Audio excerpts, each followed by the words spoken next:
프로이드가 1905년에 출판한 성욕에 관한 세 편의 에세이는 프로이드 이론의 엄청난 파장을 가져옵니다. 그리고 프로이드의 리비도 이론 발전에 아주 결정적인 기초가 된 논문들입니다. 그 중에 두 번째 에세이가 유아 성욕에 관한 것인데, 이 책이 1905년에서 1925년까지 6번 바뀌면서 그 사이에도 많은 이론의 변화가 있습니다. 그 중에 이 변화가 어느 정도 큰 변화가들이 있었느냐를 설명해 주는 게, 초판에서는 약 80페이지 정도의 분량이었던 에세이가 나중에 마지막 6판이 발간된 1925년에 대해서는 약 120페이지까지 이렇게 증보가 됩니다. 이 변화 중에 우리가 유아 성적 조직의 발달과 관련해서 중요한 게 1915년 판에서 프로이드는 리비도가 연속적인 단계들을 따라서 조직화되며 각 단계는 가장 위에 있는 성감대에 상응한다는 이러한 설명을 합니다. 프로이드는 여기에서 또한 구강기, the oral phase, 그리고 학문 가학기, the anal sadistic phase, 그리고 성기기, the genital phase라는 3단계 성발달 이론을 도입을 합니다.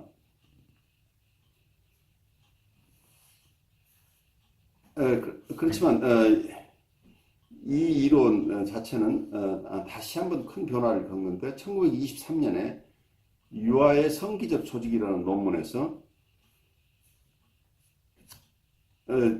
학문기와 남근기 사이, 학문기와 성기기, 그래서 anal peri와 genital peri의 제니털 페이스, 그 에이널 페이스와 제니털 페이스 사이에 남근기라는 새로운 단계를 설정을 합니다. 여기서 남근기는 펠릭 스테이지라고 부르죠. 그래서 남근기 단계가 추가되면서 지금까지 이론에 큰 변화가 또 있는데, 이 변화를 기존의 이론과 이 남근기에 대한 새로운 발견은 1923년에 이루어진 거기 때문에, 프로이드의 초기 이론과 이 새롭게 도입된 남근기 이론을 어떻게 잘 조화하느냐가 큰 숙제였을 것으로 보입니다. 프로이드의 설명에 의하면 남근기에는 오직 한 종류의 성기, 즉 소년의 페니스, 그리고 이 페니스와 등가물이라고 보이는 소녀의 클리토리스만 알려져 있다고 봅니다. 그래서 이 당시에는 소녀가 가지고 있는 질, 버자이너에 대한 개념이 아이들에게 없다고 봅니다. 그래서 남녀 간의 성이라기보다는 아직도 자기의 성기에 관한 것들이 중심이 된다고 보이죠.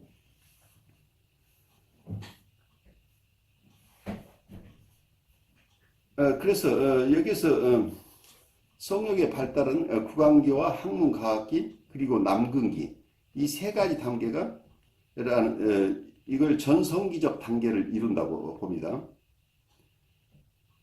그리고 사춘기에 시작되는 성기기 단계 에는 전성기기가 발달한 이후에, 그 이후에 성기기가 발달하고, 성기기는 사춘기에 시작된다. 사춘기는 요즘 들어서 보통 중학생 정도의 나이를 얘기하겠죠. 그리고 보통 우리가 이 남근기와 성기기 사이에 잠재기라는 기간을 보통 6세에서 12세 정도, 우리 국민학교 학생들의 나이 또래를 우리가 잠재기로 봅니다.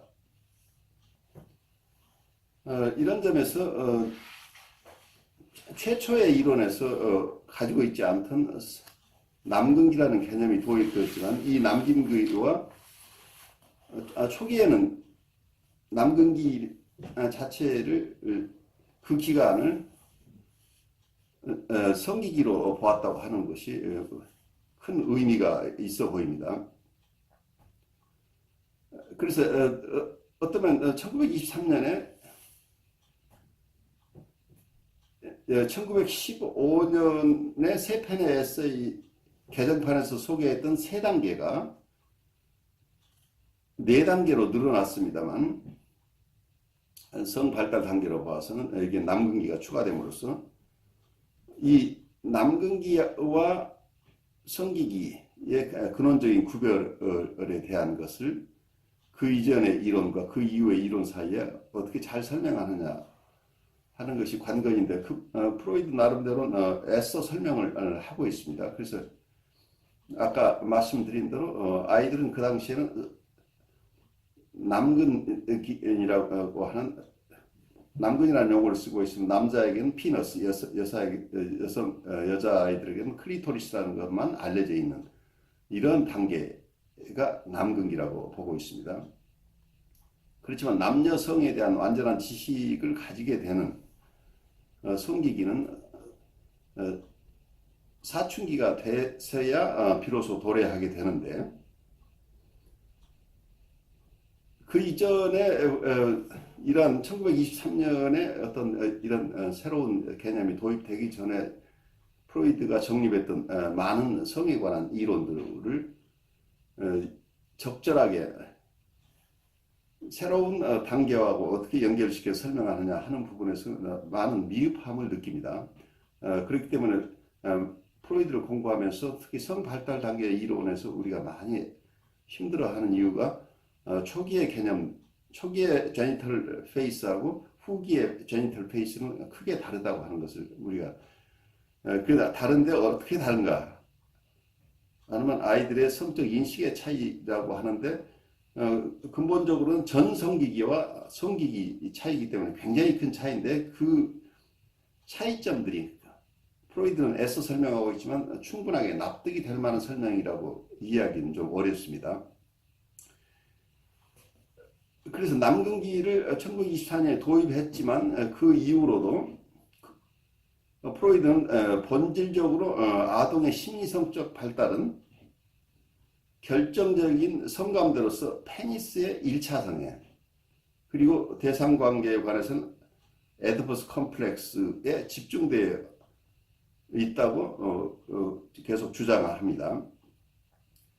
그리고 한편 보통 3세에서 5세 사이의 남근기 동안에 반대성을 가진 부모를 향한 성적 욕망이 정점에 달하고 거세 불안이 가장 강렬할 때 에디퍼스 컴플렉스가 최고조에 이른다 라고 보고 있어서 기존의 이론들 특히 에디퍼스 컴플렉스 이론에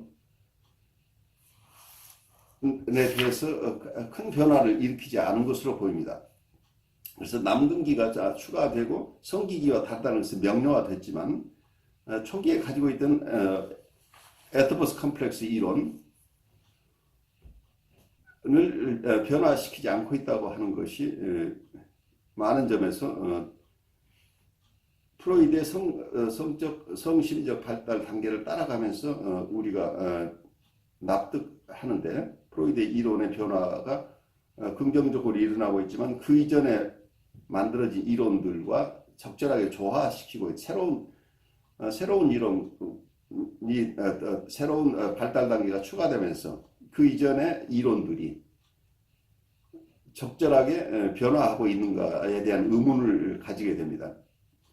그래서 에디퍼스 컴플렉스는 지금 1923년에 유아의 성기적 조직에서 얘기하는 남근기라는 개념을 사용한다면 남근기라는 그 펠릭 페이스, 그 전성기적 시기에 아이들의 근친상가적 성적 욕망이 가장 강렬하다라는 얘기는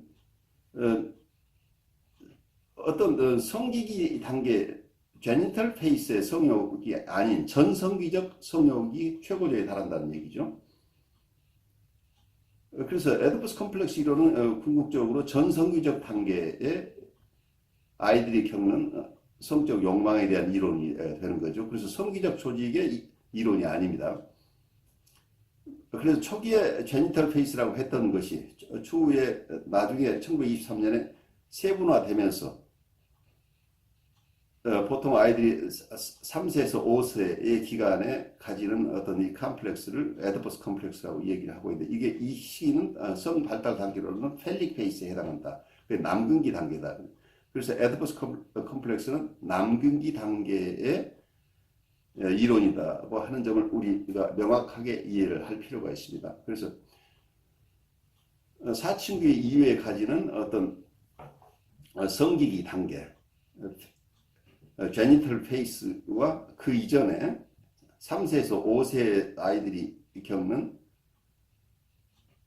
남근기 단계 사이에는 큰 차이가 있다는 것을 염두에 둔다면 우리가 계속해서 프로이드가 얘기했던 에디퍼스 컴플렉스를 어떻게 이해하는 게 바르게 이해할 것인가 하는 큰 도전을 줍니다. 그래서 에디퍼스 컴플렉스 이론 자체에 대해서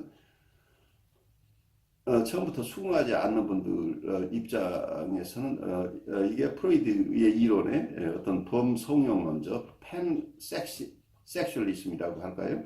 너무 모든 건 성발달 단계를 가지고 이게